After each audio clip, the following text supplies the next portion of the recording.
첫 번째는 제목을 질병에 대한 인류 투쟁의 역사라고 붙였는데 이 내용은 사실 의과대학의 경우에는 한 학기 동안 여러 시간 의대생들이 수업을 듣고 또 시험을 보면서 학점을 이수해야 되는 과목이죠. 그러나 오늘은 그냥 40여 분 정도에 걸쳐서 인류가 어떤 질병에 의해서 얼마나 고통을 받아왔고 그걸 극복하려는 노력을 해왔는지를 40여 분 정도에 걸쳐 알아볼 텐데 아마 짧은 시간이지만 충분히 의의가 있다고 생각합니다. 자, 저기 그 그림에서 보시는 거대한 몸집의 씨름 선수가 질병이 되겠고 몸집이 작은 두 어린이가 그 거인의 두 다리를 붙잡고 용을 쓰고 있는데 그게 우리 인류가 되겠습니다. 음식을 삼키기가 힘들어서 병원을 찾은 50대 여성인데 사연을 들어보면 4개월 전부터 밥을 씹어 넘기기가 힘들었는데 최근에는 물도 마시기가 힘들어졌다. 그러면서 체중이 몸무게가 8kg나 빠져서 바지가 헐렁거릴 정도다. 이런 사연으로 병원에 내원한 분의 사례가 되겠습니다. 그 실제 사례를 보는 게 머리에 잘 들어오기 때문에 저는 사례를 많이 활용을 하는데요. 이걸 들어가기 전에 먼저 검사의 영상 검사의 가장 기본이 되는 X선 검사를 보기로 하죠. X선을 발견한 사람은 독일의 물리학자 렌트겐입니다. 이걸 발견한 공로로 1901년에 최초의 노벨 물리학상을 받게 되는데 이 오른쪽에 있는 사진이 당시 발견한 X선으로 부인의 손을 반지를 낀 손을 찍은 사진이 되겠습니다. 손가락 뼈가 나와 있고 또 반지가 보이는 걸 볼 수가 있는데요. 이런 걸 이용을 해서 현재 많은 영상 검사를 하게 됩니다. 자, 이 X선은 그냥 우리 몸을 투과해 버리기 때문에 이 투과하지 않는 이 조영제라는 거를 환자가 마시고 식도의 벽을 코팅을 하게 되면은 이와 같은 모습을 보입니다. 보시게 되면 가운데 식도가 잘록하게 좁아져 있는 걸 볼 수가 있죠. 그래서 식도암의 소견이 나오는 걸 볼 수가 있습니다. 이런 암이 발견되면 물론 이제 조직을 채취해서 암세포 유무로 확인하는 게 그 다음 단계가 되겠는데 이 환자의 경우에는 이미 암이 다른 장기, 간이라든가 폐 같은 데 이미 퍼져 있는 전이가 된 상태여서 수술하는 게 별 의미가 없는 그런 상태였습니다. 그래서 그 다음 단계로 이런 식도 스텐트 시술을 했죠. 그러니까 암 자체는 어떻게 할 수 없을지라도 식도의 구경을 넓혀주는 이런 시술을 함으로써 식사를 할 수 있게 해주는 그런 시술이 되겠는데 내시경 검사의 짧은 역사를 알아보기로 하겠습니다. 사람의 위나 이 장 속을 들여다보는 이런 내시경의 원전은 이 찰역사에서 시작이 됐다고 합니다. 이 찰역사가 속이 빈 금속 파이프를 자기 입을 통해서 윗속까지 집어넣을 때 옆에 있는 사람이 안을 좀 들여다본 게 내시경의 원조다 이렇게 알려지고 있는데요. 내시경은 1950년대부터 이런 광섬유, 옵티컬 파이버를 이용한 내시경이 주류를 이루었습니다. 이 광섬유는 굉장히 가느다란 머리칼보다도 가느다란 이런 섬유로 돼 있고 빛이 한쪽에서 들어오면 굴절을 여러 번 반복해서 다른 쪽으로 나가게 되니까 이걸 모으게 되면은 영상을 구부러진 상태에서도 볼 수가 있는 거죠. 이 내시경의 끝에는 이와 같은 물질을 관찰할 수 있는 렌즈가 있고 또 몸속이 깜깜하니까 조명 또 조직 검사를 할 수 있는 이런 장치로 되어 있습니다. 1980년대부터는 이러한 광섬유를 이용한 내시경에서 벗어나서 전자 내시경이 출현을 하면서 이제 조금 더 우리의 몸속을 더 자세하게 들여다볼 수 있게 되죠. 이게 이 환자에 대해서 그러한 식도 스텐트를 삽입한 내용입니다. 가운데 보게 되면은 이런 식도 스텐트가 들어가 있으면서 구경이 넓어져서 아까 보였던 식도가 중간 부위에 잘록했던 모습은 더 이상 보이지 않는 걸 볼 수가 있습니다. 오른쪽은 그 식도 스텐트가 삽입되어 있는 걸 내시경으로 관찰한 소견이죠. 물론 이런 식도 스텐트를 한다고 해서 암이 완치되거나 하는 건 아니지만 남은 생애 동안 몇 개월 안 되는 생애 동안 식사를 하고 물을 마실 수 있는 삶의 질을 높여줄 수 있는 그런 시술이라고 할 수가 있겠습니다. 자, 이거는 덴마크에 있는 코펜하겐 국립박물관에 있는 신석기 시대 두개골이라고 합니다. 이 보시게 되면은 구멍이 동그랗게 빵 뚫려 있는데 이게 뭔지 왜 뚫렸는지 모르죠. 어떤 살해할 목적으로 이런 두개골에 구멍을 뚫은 건지 또 주술 목적이나 치료 목적인지 알 수는 없습니다. 그러나 이거를 현미경으로 자세히 관찰해 보게 되면은 이 뚫어진 구멍 내에 이 그 뼈를 이루고 있는 골세포가 어느 정도 재생해 있었다는 걸 알 수가 있는 것이죠. 그러니까 이 구멍이 뚫리고 나서 이 두개골의 주인공이 바로 사망한 게 아니라 어느 기간 생존했다는 걸 알 수가 있겠고, 이걸 봄으로써 어떤 살해할 목적보다는 주술적인 목적이나 치료 목적으로 이런 구멍이 뚫어졌다는 걸 알 수가 있습니다. 또 보시게 될 구멍은 이 그 두개골의 축두골에 아주 예리한 동그란 구멍이 뚫려 있는데, 이건 중남미 페루에서 몇백 년 전 발견된 두개골입니다. 페루 사람들이 이런 걸 했던 거는 이제 정신질환자를 치료하기 목적으로 이런 시술을 했던 건데, 페루 사람들이 생각하기에 정신질환이라고 하는 거는 악령이 머릿속으로 들어간 거기 때문에 두개골에다가 구멍을 뚫어주면은 악령이 몸 밖으로 빠져나오면서 정신질환이 치료될 거다, 이런 생각하에 이런 시술들을 했던 것이죠.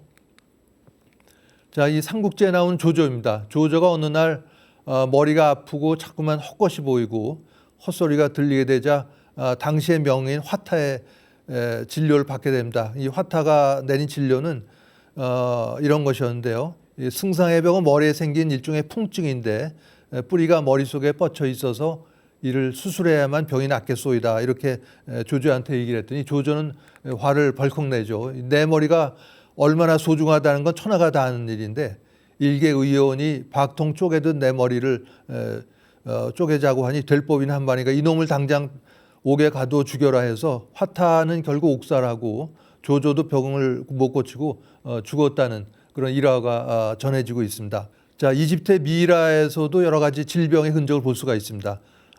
이 가장 왼쪽에 이 미이라는 람세스 5세 미이라의 얼굴인데 많은 천연두 곰보라고 하는 천연두 자국이 있는 걸 알 수가 있습니다. 그래서 생전에는 많은 권력을 누렸겠지만 이러한 그 천연두에 의한 얼굴의 곰보 자국으로 많은 또 마음의 괴로움을 겪지 않았을까, 이런 걸 생각을 해볼 수가 있겠습니다.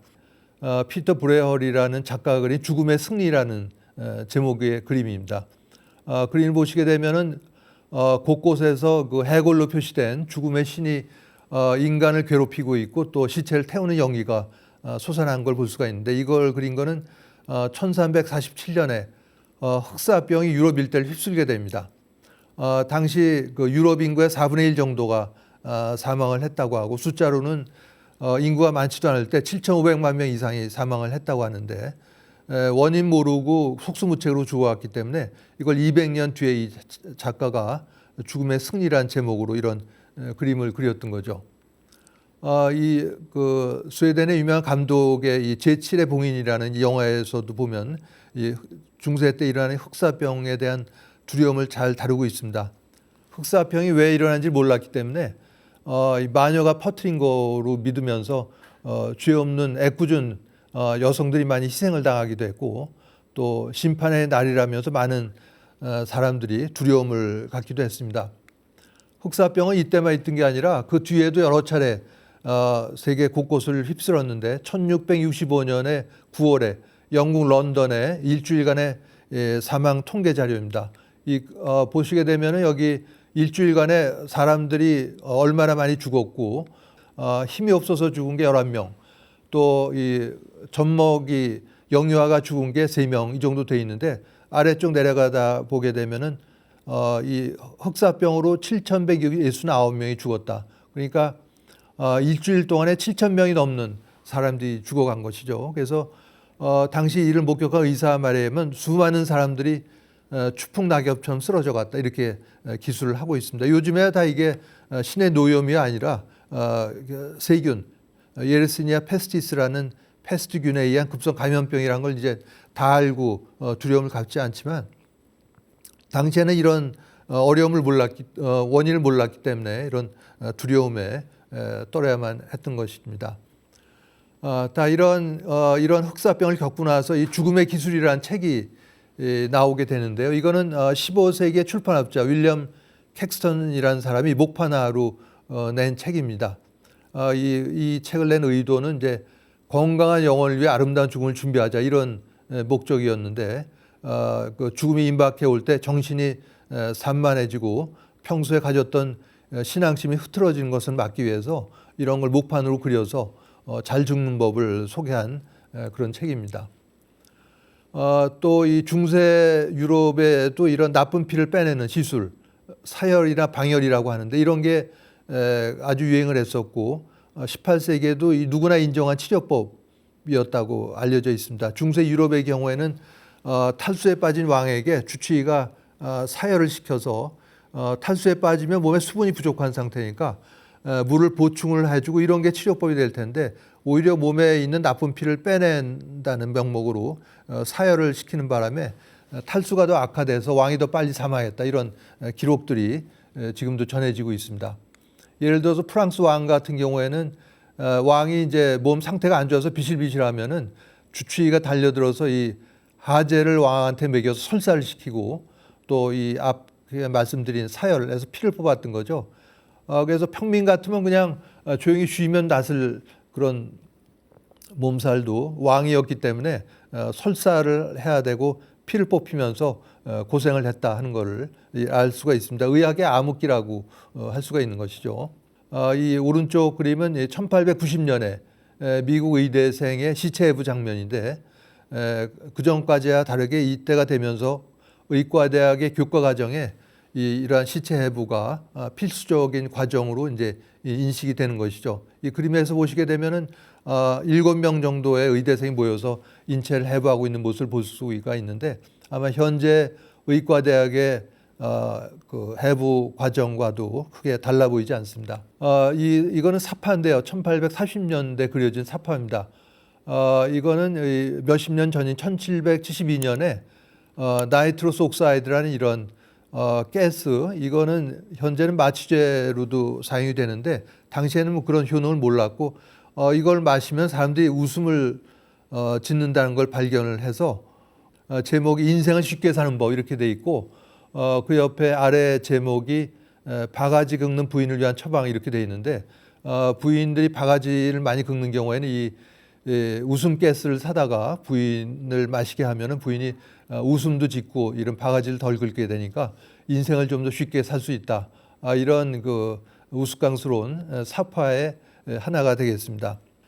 자, 이쪽 그림은 16세기의 팔다리 절단하는 장면인데요. 이때도 썩어가는 팔다리를 그냥 방치해 두면은 목숨을 잃는다는 거 알았기 때문에 반드시 절단을 해야 되는데 이 당시에는 마취라는 게 없었기 때문에 그냥 그렇게 그냥 입에다 자갈을 물리고 절단을 했던 것이죠. 그래서 18세기만 해도 병원 수술실이 건물의 제일 위층에 위치했고 또 수술하는 의사는 귀마개를 했다고 하는데 그 이유가 환자들의 비명 소리가 밖으로 퍼져나가는 걸 막기 위해서 건물의 제일 위층에 수술실이 위치했고 수술하는 의사는 환자가 지르는 비명 소리 때문에 정신이 흩어진 걸 막기 위해서 귀마개를 했다는 그런 그 일화가 있습니다. 제대로 마취가 시작된 건 1858년에 클로로폼을 이용한 전신 마취가 시작이 됐는데 지금 현대인들은 수술하면 당연히 다 전신 마취 받고 하는 걸 당연한 걸 여기고 살지만은 역사가 그렇게 오래 안 된 거죠. 한 150여 년밖에 되지는 않았습니다. 그런데 그 놀라운 거는 이 마취제 하나의 에테르가 1543년에 마취제로 합성이 됐지만은 300년 동안 사용이 되지 않았습니다. 그 사용이 되지 않은 가장 큰 이유가 종교계가 반대를 했다는 거죠. 왜냐하면은 인간이 고통을 참아내는 건 신의 섭리이기 때문에 고통을 참아야 된다. 그런 종교계 반대 때문에 300년 동안 이 마취를 할 수 있는 마취제가 있었음에도 불구하고 300년 동안 고통을 감수하면서 이런 팔다리를 자르는 수술을 받았다고 전해지고 있습니다. 이거는 그 미국의 유명한 매사추세츠 제너럴 하스피털 MGH에서 마취를 이용한 외과 수술이 시연되고 있는 장면이 그린 그림입니다. 신대륙을 발견한 유럽인들에 의해서 이 천연두가 아메리카 원주인 또 남미 아즈텍인들에게 전해지면서 이 천연두로 이 원주민들이 치명타를 입게 됩니다. 이쪽에 가장 왼쪽의 그림은 천연두에 걸린 소녀의 모습인데 중국의 의사에도 이런 천연두에 걸린 환자의 모습이 잘 나왔습니다. 그러니까 동서고금을 가리지 않고 이런 질병, 감염성 질병이 인간을 괴롭혀왔다는 걸 알 수가 있겠습니다. 이러한 천연두에서 해방되게 된 것은 이 1802년에 영국의 제너가 소의 천연두라고 할 수 있는 우두에 걸린 소의 고름을 짜서 인간에게 주입하는 이런 종두법을 실시하면서 비로소 천연두에서 해방이 되게 됐는데, 이 사파는 당시 제너가 종두법을 실시할 때 사람들의 두려움이 잘 나와 있습니다. 소의 고름을 인체에 접종하는 거니까 얼마나 두려운지, 어떤 사람은 팔뚝에서 송아지가 나오고 있고, 어떤 사람은 엉덩이에서 송아지가 나오고 있고, 또 다른 사람은 얼굴 전체가 송아지로 변하는 이런 모습을 보이고 있어서 사람들이 천연두를 예방하기 위해서 실시했던 종두법에 대한 두려움을 얼마나 크게 갖고 있는가 하는 것을 알 수가 있겠습니다. 이 1872년에 천연두에 걸린 송아지, 우두죠, 물집으로부터 백신 원료를 채취하는 장면인데, 이런 모양으로 당시에 천연두 백신 원료를 채취하기도 했습니다. 우리나라도 뭐 예외는 아니었죠. 이 기록에 보면 1886년에 천연두가 창궐을 했고, 또 그해 7월에는 콜레라가 창궐을 했다고 합니다. 그래서 우리나라에서 이 종두법을 실시한 건 지석영 선생입니다.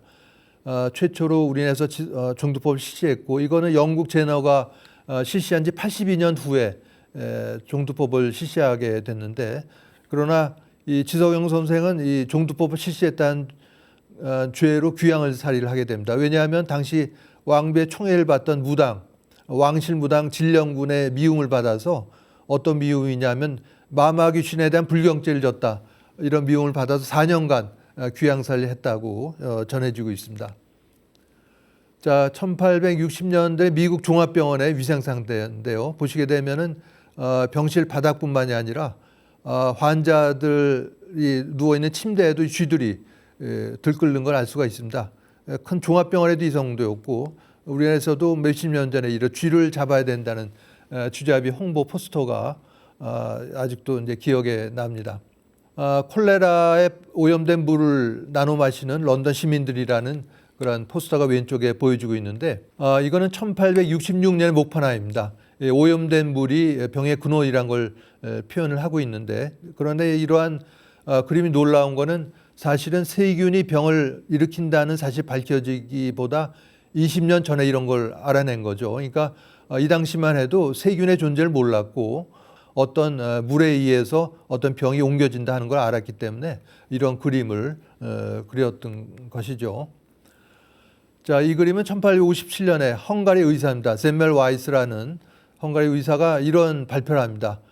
신생아를 분만하기 전에 의료진이 손을 깨끗이 닦으면 산용률을 크게 줄일 수 있다, 이런 발표를 하고 있는데, 산용열이라고 하는 것은 출산하는 임산부가 고열에 시달리면서 폐혈증으로 고열에 시달리다가 결국 사망하게 된 이런 중한 병을 얘기를 하는데, 손을 깨끗이 닦으면 산용률을 줄일 수 있다는 거죠. 이걸 보면은 분만할 때 손도 안 닦고 했다는 걸 알 수가 있습니다. 지금 보면 아주 우스꽝스러운, 짝이 없는 그런 발표라고 할 수 있는데, 그러나 이게 이 세균이 존재가 알려지기도 전에 이런 발표를 한 것이 굉장히 큰 역사적인 발표라고 할 수가 있습니다. 세균이 알려진 건 1887년에 파스테르가 세균이 병을 일으킨다는 걸 발표했기 때문에, 그거보다 벌써 30년 전에 이런 발표를 한 것이고, 이 오른쪽에 있는 게 세계보건기구에 보관되어 있는 당시 이 발표를 했던 샘멜 와이스가 사용하였던 세수대야가 보관이 되고 있습니다. 이 의사의 발표를 당시 의사들은 시큰둥한 표정으로 듣고 있는 그런 모습을 보실 수가 있겠습니다. 영국의 리스터라는 외과 의사가 대단한 발표를 하는데요. 이분은 이 개방성 골절이라고 하는 거는 뼈가 부러지면서 살갗 밖으로 튀어나온 걸 얘기를 합니다. 폐쇄성 골절이 아니고 개방성 골절은 부러지면서 뼈가 보이는 거죠, 밖으로. 이런 경우에는 대개 피부에 있는 세균에 감염이 돼서 대부분 다 죽게 됩니다, 소독을 하지 않으면. 근데 이런 개방성 골절 환자 11명의 상처 부위에다가 석탄산이라는 걸로 소독을 해봤더니 11명 전원을 살릴 수 있었다는 놀라운 발표를 한 거죠. 그러니까 이 말은 그전에는 거의 다 죽었다는 얘기인데 지금 보면 아주 당연한 얘기입니다. 이 골절이 있으면 당연히 소독을 해야 될 텐데 그 당시에도 역시 그 세균에 대한 개념이 전혀 없었던데 이 외과의사 리스터는 1865년에 이런 관찰하고 이거를 2년 뒤 1867년에 란셋이라는 유명한 의학 학술지에 발표를 하죠. 그래서 어느 역사학자는 인류가 의학이 환자의 치료에 정말로 도움이 되기 시작하는 건 이때부터다 해서 150년밖에 되지 않는다 이렇게 주장을 하는 사람도 있습니다. 아까 보셨던 것처럼 탈수가 심한 왕한테 오히려 피를 뽑아서 사망을 더 촉진시키기도 한 게 이 당시의 의료였으니까 이때부터 진정한 의료가 시작됐다 이런 주장을 하는 역사학자들도 있습니다. 자, 혈압은 요새는 뭐 집에서 그냥 전자약계로 혈압을 측정하기도 하는데 혈압이 제일 처음 측정된 건 1733년에 스티븐 홀스라는 사람이 말에서 혈압을 측정을 합니다. 어떻게 측정했냐면 말의 동맥, 말의 목에 있는 동맥을 칼로 짠 다음에 거기다 유리관을 꼽아서 피가 얼마나 위로 솟구치나를 봄으로써 혈압을 측정했던 것이죠. 근데 사람에다 이런 걸 할 경우에는 과다출혈로 사망하게 되니까 측정을 할 수가 없었습니다. 그래서 이런 오른쪽에 보이는 현대적인 혈압계의 그 모습을 갖추게 된 게 무려 143년이 걸렸던 것이죠. 혈압 측정하는 거 하나만 해도 요즘에는 당연한 걸로 여기고 살지만은 사실은 이러한 오랜 시행착오를 겪어서 이런 게 이루어지게 됐다. 이런 거를 우리가 알 수가 있겠습니다. 페니실린, 최초의 항생제인 페니실린은 알렉산더 플레밍이라는 학자가 1929년에 이제 곰팡이, 페니실륨이 항균 작용이 있다는 걸 보고를 하면서 이제 알려지게 되는데 이거에 가장 큰 덕을 본 사람이 윈스턴 처칠입니다.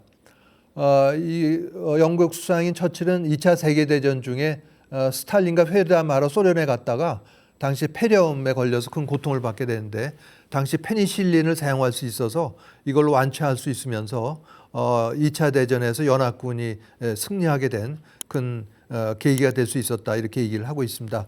반면에 우리나라에서 6.25 이후에 이 페니실린이 많이 들어왔는데 페니실린이 당시에 보면은 만병통치약으로 대접을 받았다고 합니다. 우리나라에서도 수십 년 전에 알부민이 한때 그 만병통치약으로 대접을 받아서 맞을 필요 없는 사람이 알부민을 괜히 맞기도 하고 그랬는데 6.25 직후에도 이 페니실린이 이 만병통치약으로 대접을 받았다고 합니다.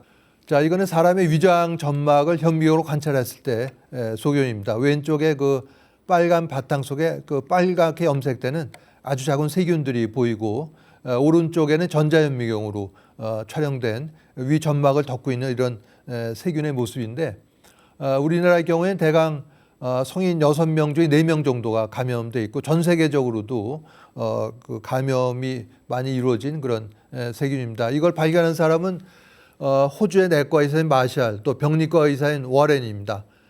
병리과 의사가 처음 현미경에서 관찰을 했고 보는 것만으로는 안 되기 때문에 이제 내과 의사인 마샬이 사람의 위장 점막에서 이걸 세균을 이제 배양해서 동종을 하게 되죠. 1982년에 이 마샬 워렌이 호주 학회에다가 이걸 발표하려고 학회를 냈더니 불합격 통지서를 받게 됩니다. 이 학회 학술위원회에서 이런 황당한 내용 우리 학회에서 발표할 수 없다. 이게 미친 사람들 아니냐. 이런 그 이유로 불합격 통지를 받게 된 것이죠. 왜 이런 이유가 있었냐면 사람의 위에는 대강 폐하가 1 내지 2 정도 되는 강한 염산이 나오기 때문에 사람의 위장에는 세균 이런 게 있을 수가 없다는 게 사람들이 100년 동안 갖고 있던 어떤 고정관념이었던 것이죠. 그래서 그런데 이 학자들이 이런 고정관념을 깨고 사람의 위장 속에 세균이 있다는 걸 발표를 했던 것이죠. 그래서 이 공로로 이들은 2005년도에 노벨 생리의학상을 받게 됩니다. 우리나라 사람들이 밤낮 타령하는 이 노벨 의학상을 이 공로로 받게 되는데 이분들의 공로로 이 궤양, 소화 위궤양이나 십이지향 궤양을 소화성 궤양이라고 얘기하는데 1990년대 이후에는 치료법이 크게 변화하게 됩니다. 검사를 해서 이러한 궤양이 있으면서 이 헬리코박터 균이 있는 경우에는 이 항생제를 같이 씀으로써 제일 중요한 게 궤양이 재발이 확 줄어든 게 된 거죠. 위궤양이나 십이재앙 궤양 같은 이런 궤양의 특징 중에 하나가 치료를 해도 곧 재발한다는 게 아주 특징이고 괴로운 점이 하나였는데, 그래서 단골 내과 개원가, 내과 의원의 단골 환자 1, 2번이 이 궤양 환자가 재발해서 오는 것이었는데, 그런 게 격감을 함으로써 그 내과 개원가에 타격이 됐다는 그런 일화도 전해지고 있습니다.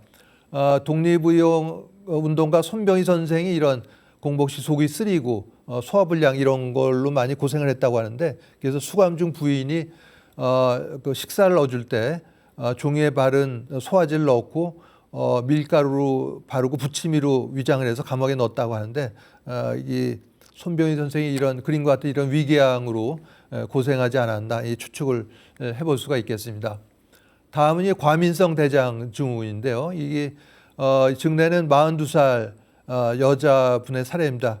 쭉 보게 되면 고등학교 때는 대학 입시 준비하면서 심한 변비를 앓다가 대학 들어가고 나서는 배변이 정상이었고, 그뒤 결혼하고 시집살이 하면서 또 다시 심한 변비로 고생을 했다고 합니다. 그러다가 분가하면서 좀 나아졌는데 다시 친정어머니의 말기암을 3년간 간병하면서 이번에는 변비와 설사가 교대로 나오는 그런 배변 패턴이었고, 어머니 돌아가시고 나서 집안 살림만 하면서는 정상적인 배변을 되찾았고, 현재 직장에서 일하면서는 가끔씩 변비가 오는 이런 배변 패턴의 변화뿐만 아니라 심한 통증이 오기 때문에 이렇게 뱀 2마리가 아랫배를 감싸고 있는 이런 모습으로 통증이 표현되기도 합니다.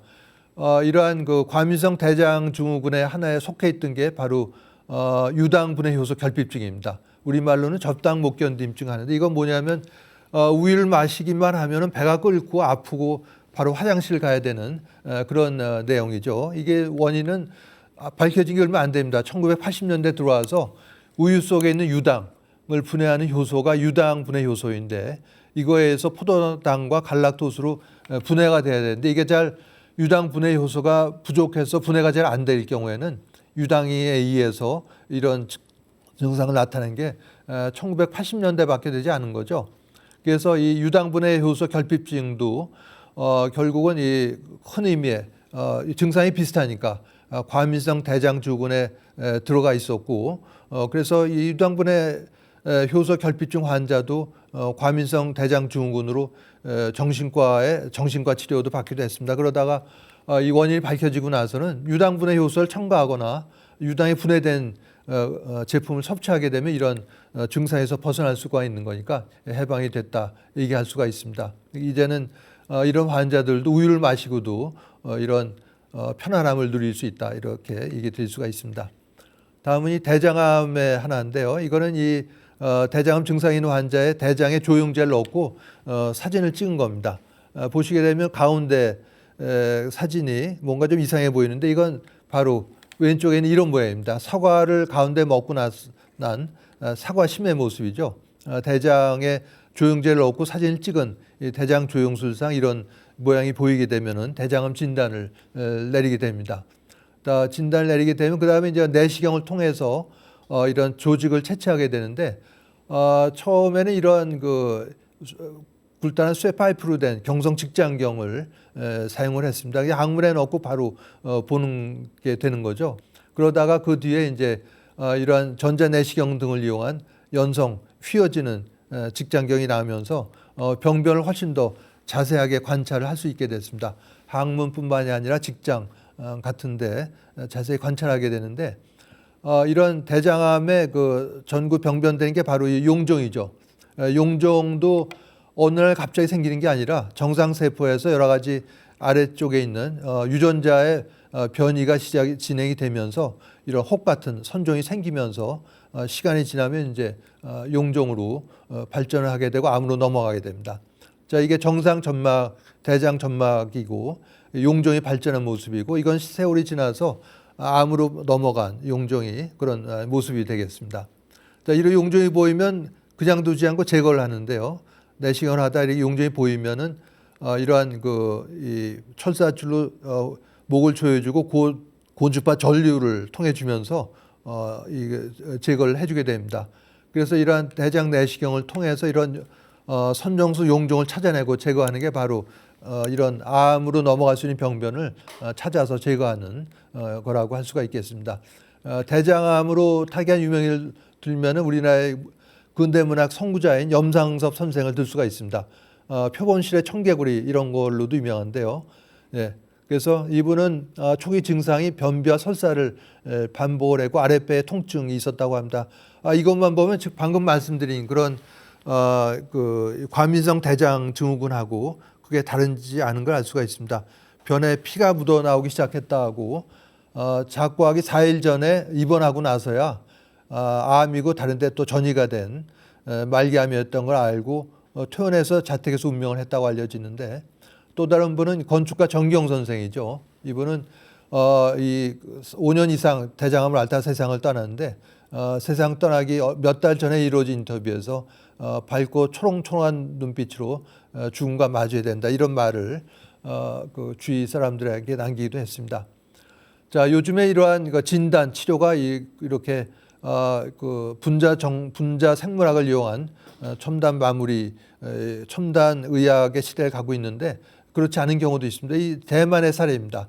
55세 남자가 그 음식물 삼키지 못해서 병원에 왔는데 내시경을 봤더니 이런 게 보였습니다. 뭐 같습니까? 보시기에 이 쥐가 보이죠? 쥐 꼬리가 쥐 꼬리하고 쥐 다리가 보입니다.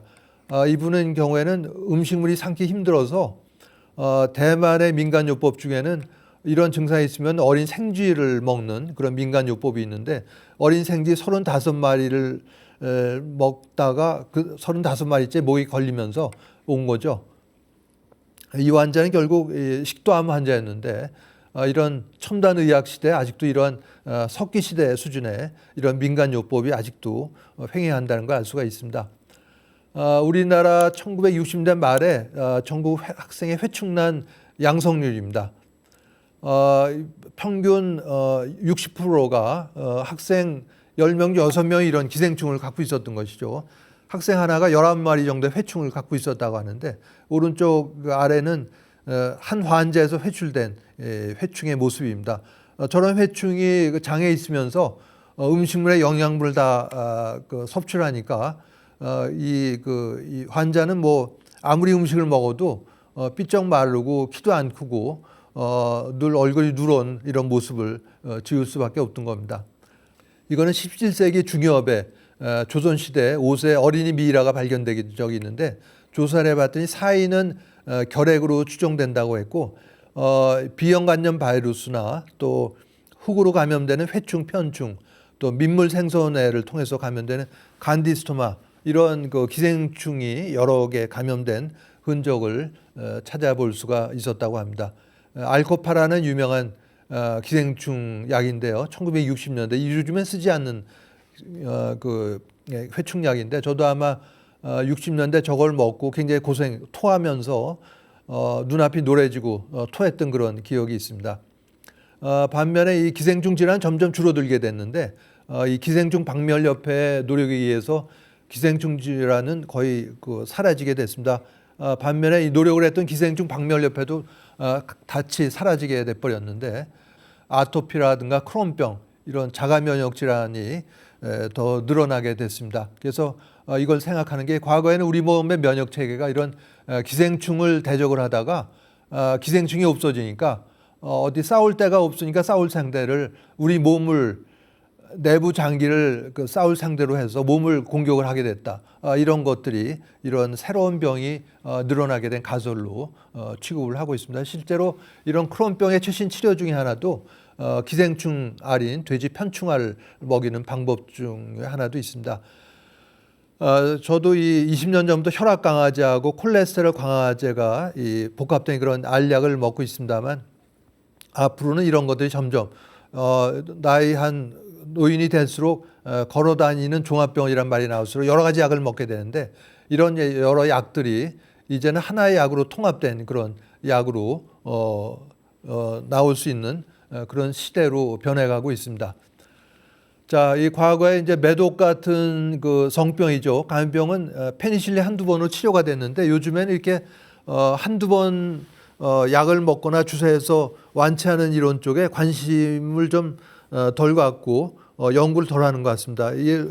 이스라엘제 우주기관단총입니다. 이게 이 기관단총의 문제가 너무 튼튼하게 만들어가지고 고장이 안 나니까 이걸 만든 회사가 경영이 어려워지고 파산에 이르렀다는 그런 기사를 본 적이 있는데, 이 고장도 나야 AS 좀 하고 부품도 갈아 끼우면서 회사 수익을 창출할 텐데 아마 이거 모양으로, 그래서 아마 요즘에 이런 병에 대한 치료도 한 번에 완치하는 것보다는 계속 약을 먹게 하는 이런 쪽으로 점점 가고 있는 게 아닌가, 이런 생각을 해보게 됩니다.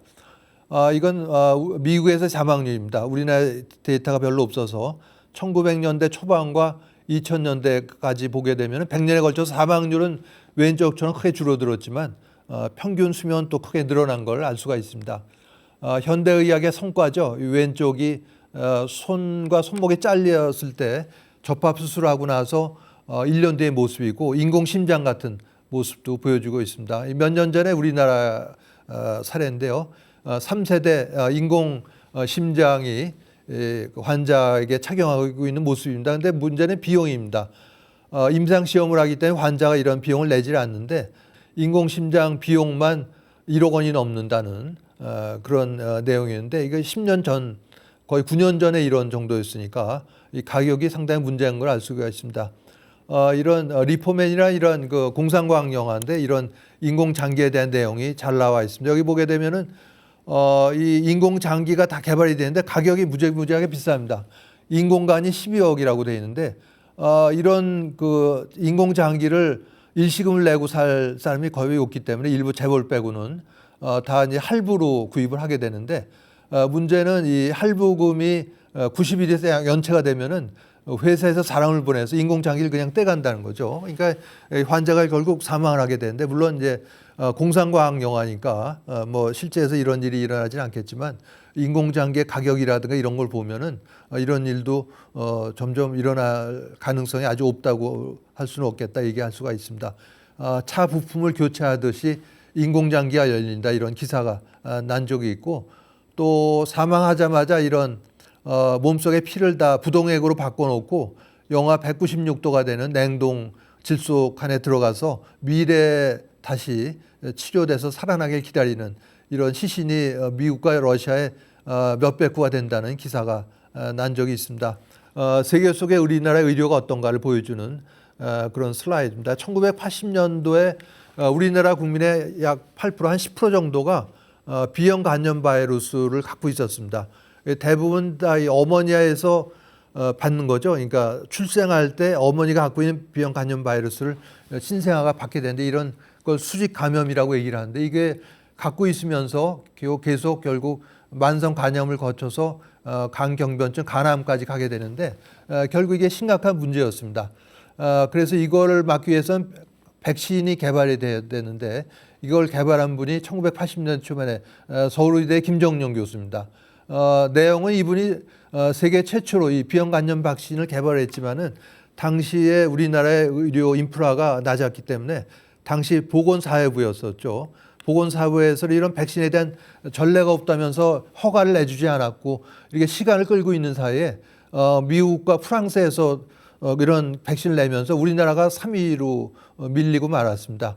내용 면에서 세계 최초로 백신을 개발했지만은 결국 3위로 알려지게 되는 이런 또 이유가 있었습니다. 그래서 이런 백신을 신생아들에게도 요즘 의무적으로 다 마치기 때문에 요즘에는 우리나라 국민들 백신 보유, 그 B형 간염 바이러스 보유율이 한 2% 정도로 확 줄어든 걸 알 수가 있습니다. 또 우리나라의 의료를 보여준 또 다른 슬라이드인데요. 국제보건기구 WHO 사무총장을 지냈던 제 대학 선배이기도 한 이종욱 선생의 모습이고, 이종욱 선생을 딴 이종 펠로우십을 이용을 해서 우리나라가 라오스라든가 몽골 이런 29개국에 700명이 넘는 의료인을 연수를 시키고 있습니다. 우리나라가 6.25 이후에 의료가 굉장히 열악했기 때문에 미국의 미네소타 대학에 많은 의료인들이 연수를 갔는데 그걸 본딴 한국판 미네소타 프로젝트라고 할 수가 있겠습니다.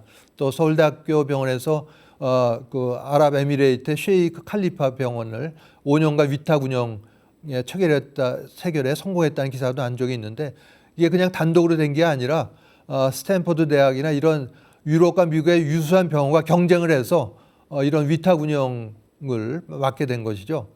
또 이거는 한국인의 의료비를 가장 적게 쓰고 암 사망률은 최저다 이런 기사가 난 적인데 이건 우리나라가 발표한 게 아니라 미국 예일 대학에서 이런 기사를 발표하기도 했습니다. 죽음의 손을 뿌리칠 수 있다는 환상은 부질없고 품위만 떨어뜨리고 결코 명예로운 일이 될 수 없다 이렇게 얘기를 하면서 인류 발전의 영속성과 양립할 수가 없다. 그러면서 나 같은 나이 든 사람은 죽어야지 그렇지 않을 경우에는 세상에 곰팡이만 자라나고 과거만이 되풀이될 것이다 이런 얘기를 하고 있습니다. 제가 꼭 하고 싶었던 게 제가 재직했던 이 병원의 이런 간판의 내용이 사람을 한번 태어나면 늙고 병들어서 언젠가 반드시 죽는다. 이걸 꼭 간판을 꼭 한번 세워보고 싶었습니다.